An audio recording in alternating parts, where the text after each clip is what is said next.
তো নিয়ে চলে এলাম আর একটা ভিডিও। তো দেখুনই একটা টর্চ লাইট। তো সাধারণত এইসব টর্চ লাইট প্রত্যেকের বাড়িতে থাকে। এই টর্চ লাইটগুলো ব্যবহার করার পর কিছুদিন পর ছোট ছোট সমস্যাগুলো হয়, যার জন্য সেইগুলো বাড়িতে ফেলে রাখা হয়। আর রিপেয়ারিং করতে নিয়ে গেলে অনেক সমস্যা পড়তে হয়। তো আপনারা একদম ঘরোয়া পদ্ধতিতে কীভাবে বাড়িতে এগুলো ব্যবহার করবেন, তো ভিডিওটি পুরো লাস্ট পর্যন্ত দেখতে থাকুন, তাহলে বুঝতে পারবেন যে কিভাবে এই লাইটগুলো একদম ঘরোয়া পদ্ধতিতে আপনারা রিপেয়ারিং করতে পারবেন। তো চলুন শুরু করছি ভিডিওটি। তো প্রথমে দেখুন, এইখানে চার্জ দিলে দেখুন চার্জারের যে লাইটটা আছে, দেখুন এই যে লাইটটা জ্বলছে, দেখুন এরকমই। তো এইখানে দেখুন, আর এটা অন করলে দেখুন ওখানে রেড আলোটা জ্বলে যাচ্ছে, আর লাইটের অনেকটা গ্লেজ বেড়ে গেছে।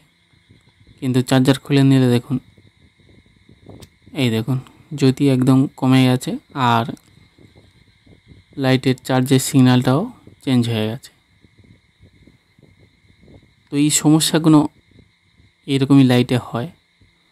তো একদম স্কিপ না করে দেখতে থাকবেন ভিডিওটি, একদম লাস্ট পর্যন্ত দেখবেন, তাহলে বুঝতে পারবেন কত সহজে এই লাইটগুলো রিপেয়ারিং করা যায়।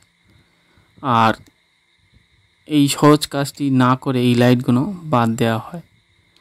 তো আশা করছি ভিডিওটি লাস্ট পর্যন্ত দেখুন, আর স্কিপ করে দেখবেন না। আর চ্যানেলটি সাবস্ক্রাইব করে পাশে থাকবেন যারা নতুন দেখছেন, আর যারা সাবস্ক্রাইব করেছেন অনেক ধন্যবাদ পাশে থাকার জন্য। আর আপনারা পাশে থাকবেন, এরকম আরও নতুন নতুন ভিডিও আপনাদের দেখানোর চেষ্টা করব। তো চলুন লাইটটি খোলা যাক। তো প্রথমে এইভাবে খুলে নিতে হবে। দেখুন একদম স্টেপ বাই স্টেপ কাজ করবেন, একটা টাকাও খরচা হবে না, অথচ আপনারা ঘরে এগুলো ভালো করে ব্যবহার করতে পারবেন। তো আমি প্রথমেই ব্যাটারিটা টেস্ট করে নেব যে ঠিক আছে কি না। তো দেখুন এখানে 4.05 আসছে, তার মানে ব্যাটারিতে চার্জ ফুল আছে, একদম চার্জ কম নেই, কিন্তু তাও আমাদের লাইট অনেক কম জ্বলছে। আর এই যে সমস্যাটা হয়েছে, এই যে এরকমই সমস্যা কিন্তু এই ব্যাটারি খারাপ হলে এই সেম প্রবলেমটা হয়। তো আপনারা এই প্রসেসে যদি কাজ করেন তাহলে অন্য কোনো সমস্যা হবে না, আর ওই ব্যাটারির কাজটাও করতে পারবেন আর এটাও করতে পারবেন। তো ভিডিওটি ভালো করে দেখবেন, তাহলে বুঝতে পারবেন। তো দেখুন এখানে 4.05 আসছে, তো আমাদের ব্যাটারিটা ভালো আছে। তো আমাদের এবারে কাজ হচ্ছে আমাদের লাইট পর্যন্ত ভোল্টেজটা পৌঁছাচ্ছে কি না সেটা দেখতে হবে ভালো করে। তো প্রথমে এই ব্যাটারিটা খুলে নিয়েছি, নিয়ে এই যে পোর্শনগুলো আছে দেখুন এখানে,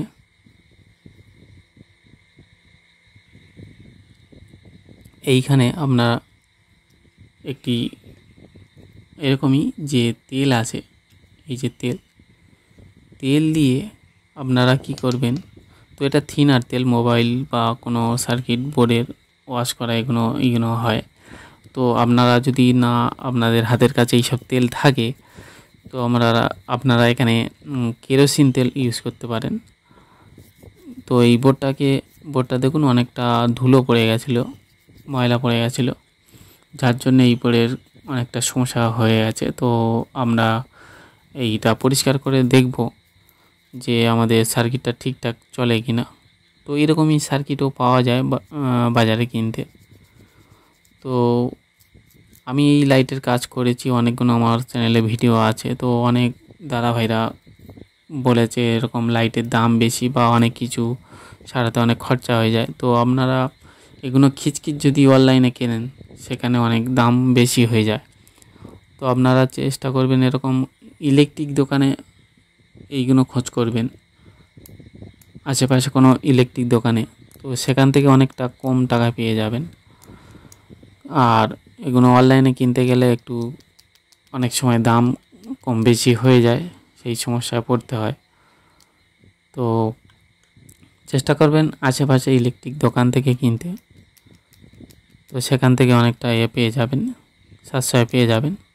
তো আমি এখানে একেবারে সুইচটাকে ভালো করে ওয়াশ করে দিয়ে দিচ্ছি। আর এই যে সাইডের যে লাইটটা একটা তার কেটে গেছে, এটাও লাগিয়ে দিয়ে দিচ্ছি। তো দেখা যাক লাস্ট পর্যন্ত আমাদের সার্কিটটা অন হয় কি। তো এখানে আমি কিছু লাগাচ্ছি না, আপনারা দেখতে পাচ্ছেন। তো শুধু একটু তেল ব্যবহার করেছি এখানে। তো আপনাদের এরকম যদি না এই তেল থাকে, তো আপনারা এখানে কেরোসিন তেল দেবেন। তো কেরোসিন তেলের কথা কেন বলছি, এখানে অন্য তেলও দেওয়া যাবে, এমন তেল এখানে ব্যবহার করবেন যে তেলটি আপনার উড়ে যায়, এখানে যেন না থাকে। তো কেরোসিন হতে পারে, আরও অন্য অন্য তেল হতেই পারে। তো আমাদের কাজ হচ্ছে এখানে কমপ্লিট হয়ে গেল এটা। তো এবারে আমরা ব্যাটারিটা লাগাবো, লাগিয়ে দেখব আমাদের সার্কিটটা অন হলো কি না।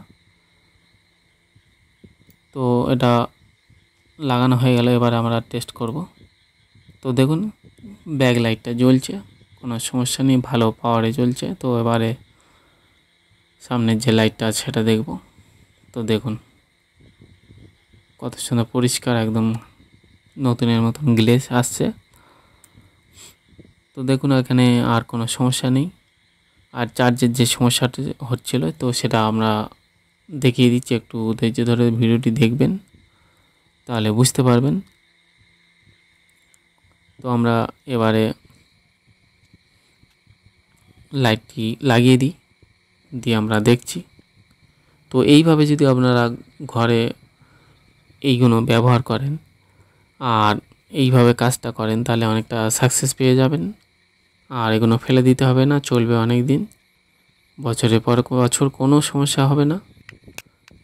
তো চলুন দেখা যাক এবারে চার্জের যে সমস্যাটা। তো দেখুন কতটা গ্লেজ, দেখুন দেখুন একদম নতুনের মতন গ্লেজ আসছে, আর চার্জার দিতে হচ্ছে না। তো এবার চার্জের যে সমস্যা হচ্ছিল, লাইট জ্বালানোর পরে তবে লাল আলো জ্বলছিল। তো এই লাল আলোটা না জ্বালিয়ে যদি জ্বলে, তাহলে জানবেন যে আপনাদের চার্জার বা লাইটটা অনেকটা ঠিক আছে, আর লাইটটা চার্জ হচ্ছে। তো এবারে লাইট না জ্বালিয়ে আমি এটা লাগাচ্ছি, দেখুন এই দেখুন লাইট জ্বালাচ্ছি না, তবু তেল আলো জ্বলছে চার্জারে। তো এই লাইটটার কারণ হচ্ছে এখানে অনেকটা ধুলো পড়ে গেছিলো, যার জন্যে অনেকটা বোর্ডের আপনার ডাস্ট ধরে গেছিলো। তো দেখুন এখানে অফ অন করছি, তো আর লাইটের কোনো সমস্যা নেই। তো এইভাবে আপনারা বিনা পয়সায় এরকমই ঘরোয়া পদ্ধতিতে এগুলো ব্যবহার করতে পারবেন। তো দেখুন আর কোনো সমস্যা নেই। তো এরকম অনেক অনেক লাইটের ভিডিও আমার চ্যানেলে আছে, আপনারা দেখতে পারেন। তো ধন্যবাদ ভিডিওটি দেখার জন্য।